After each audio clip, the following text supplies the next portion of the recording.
Holidays-nale, adu namma GT Holidays da. GT Holidays, South India's #1 travel brand. You know you are special when you're with GT Holidays. மூத்த பத்திரிகையாளர் திரு தராசு ஷியாம் இணைப்பில் இருக்கிறார். Sir வணக்கம். வணக்கம். காங்கிரசுக்கும் திமுகவுக்கும் இடையே அந்த ஆட்சி அதிகாரத்தில் பங்கு, அதிக தொகுதிகளை காங்கிரஸ் கேட்கிறது. இதனால இரண்டு கட்சிகளுக்கும் இடையே மோதல் போக்கு இருக்கிறது. ரெண்டு தரப்பிலிருந்தும் மாறி மாறி கருத்து மோதல்லாம் இருந்துச்சு. இரண்டு தரப்பிலிருந்துமே எந்தவித கருத்துக்களையும் கூட்டணி தொடர்பா பொதுவெளியில பேசக்கூடாது அப்படின்னு சொல்லியிருக்கிறாங்க. அதன் பிறகான ராகுல் காந்தி மற்றும் எம்பி கனிமொழி அவர்களுடைய இந்த சந்திப்பு அந்த ரெண்டு தரப்பிலிருந்தும் நடக்கக்கூடிய அந்த கருத்து மோதலுக்கான முற்றுப்புள்ளி வைக்கும் விதமான சந்திப்பா இல்லது கூட்டணி தொகுதி பங்கீடு தொடர்பை இறுதி செய்யக்கூடிய அதற்கான சந்திப்பா இதை பார்க்கணுமா? உங்கள் செய்தியாளர் திரு ரமேஷ் அவர்கள் கூறிய பெரும்பாலான கருத்துக்கள் சரிதான். ஒரே ஒரு வித்தியாசம் என்னவென்றால், இன்றைக்கு காலையிலே நடந்த விமான விபத்து, அதில் அஜித் பவார் அவர்கள் மரணம் என்பது காங்கிரஸ் கட்சியின் தலைமையும் சேர்த்து தான் உலுக்கி இருக்கும். காரணம் சரத் பவாரோட ரிலேஷன்ஷிப்பு. எனவே எல்லா தலைவர்களுமே மகாராஷ்டிராவுக்கு போக வேண்டிய நிலைமையில் இருப்பார்கள். அதற்கு பிறகு அவருடைய இறுதி சடங்குகளில் கலந்து கொள்ள வேண்டிய நிலைமையில் இருப்பார்கள். எனவே இந்த சந்திப்பு திட்டமிட்டபடி இன்று நடைபெறுமா என்பது கொஞ்சம் சந்தேகம்தான். ஆக அது திமுக காங்கிரஸ் அந்த தொகுதி பங்கீடு அது முடிவடைவதும், அது அந்தரங்க தொகுதி பங்கீடாவது முடிவடையும் என்கிற எதிர்பார்ப்பும் இன்றைக்கு நடைபெறுமா என்பதில் எனக்கு தனிப்பட்ட முறையில் ஐயா இருக்கிறது. எனது வட இந்திய நண்பர்களும் அப்படித்தான் கூறுகிறார்கள்.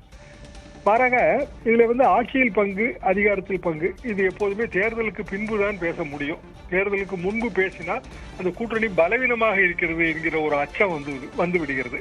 எனவே திமுக அதற்கு தயாராக இல்லை, அதிமுகவும் அதற்கு தயாராக இல்லை.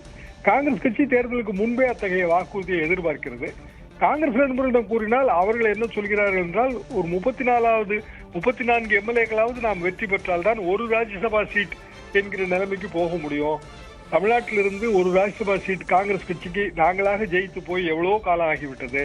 எனவே குறைந்தபட்சம் 35. எனவேதான் நாங்கள் ஒரு பாராளுமன்ற தொகுதிக்கு 1 என்ற அடிப்படையிலே 39, 40 கேட்கிறோம் என்பது அவர்கள் கணக்காக இருக்கிறது. அவ்வளவு சீட்டுகள் கொடுப்பதற்கு திமுக கூட்டணியில் வழி இல்லை.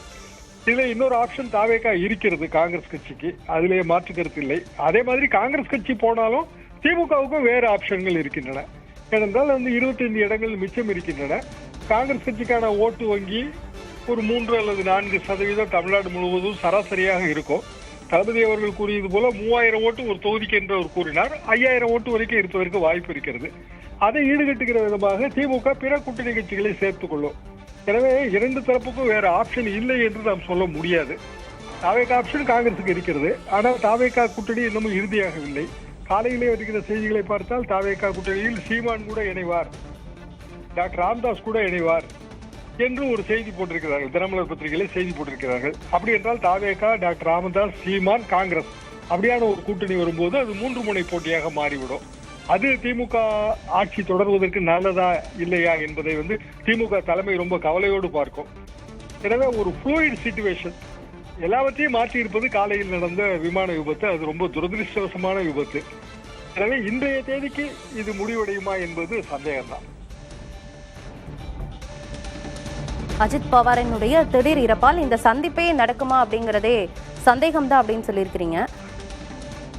இப்ப காங்கிரஸுக்கான வேறு வாய்ப்புகள்லாம் என்ன இருக்கு? ஏன்னா டிவிகே உடன் கூட்டணி அமைக்க வேணும் அப்படின்னு தமிழக காங்கிரஸ் கட்சியை சேர்ந்த சிலர்கள் விருப்பம் தெரிவிச்சிருக்கிறாங்க. தொண்டர்கள் கிட்ட அந்த ஒரு மனநிலையும் இருக்கு அப்படின்னும் சொல்லப்படுது. அப்படி இருக்கும்போது தாவேகாவுக்கான வாய்ப்பு இருக்கா?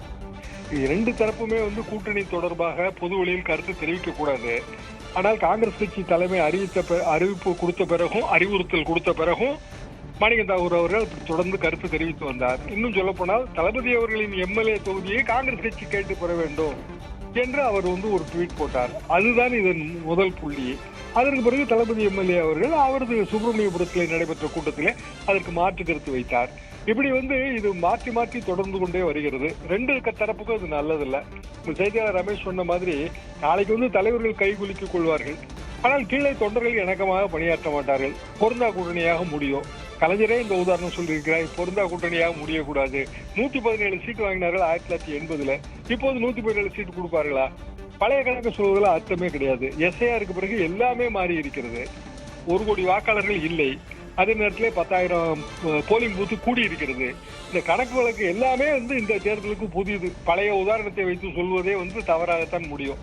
காங்கிரஸ் கட்சியின் இப்போதைய நிலைமை என்ன, உண்மையிலேயே எவ்வளவு சீட்டு தர முடியும், ஒரு கூட்டணியில் எவ்வளவு சீட்டு தர முடியும், இதை வைத்துத்தான் நிதர்சனமாக முடிவு செய்ய முடியும். அது வரைக்கும் இந்த முடிவு எடுக்கக்கூடாது, கீழே இருப்பவர்கள் பேசக்கூடாது. காரணம் தேசிய கட்சி, தேசிய தலைமை தான் முடிவு செய்யும். அது பிஜேபியும் சரிதான், காங்கிரஸ் கட்சியும் சரிதான். இந்த தொடர்ந்த அறிவுறுத்தல்களுக்கு பிறகும் காங்கிரஸ் கட்சி சீண்டல்களில் ஈடுபடும் போது திமுக தரப்பில் இருந்தும் பதில் சீண்டல்கள் வருகின்றன.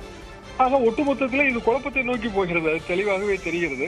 அப்படி குழப்பத்தை நோக்கி போனால் யாருக்கு லாபம் யாருக்கு நஷ்டம் என்பதெல்லாம் நமக்கு இறுதி செய்யப்பட்ட வாக்காளர் பட்டியல் வெளிவந்து அந்த பாக எண் வரிசையிலே எவ்வளவு வாக்காளர்கள் இருக்கிறார்கள், அதிலே திமுக வாக்காளர்கள் எவ்வளவு, காங்கிரஸ் வாக்காளர்கள் எவ்வளவு, இப்படி எல்லாம் நம்ம உத்தேச கணக்கு போட்டால் தான் அது தெரியும்.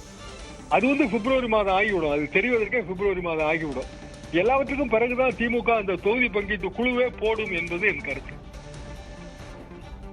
டிவிகேவினுடைய வாய்ப்பை கூறியும் தொகுதி பேரத்தை உயர்த்தும் ஒரு விஷயத்துல காங்கிரஸ் இறங்குமா?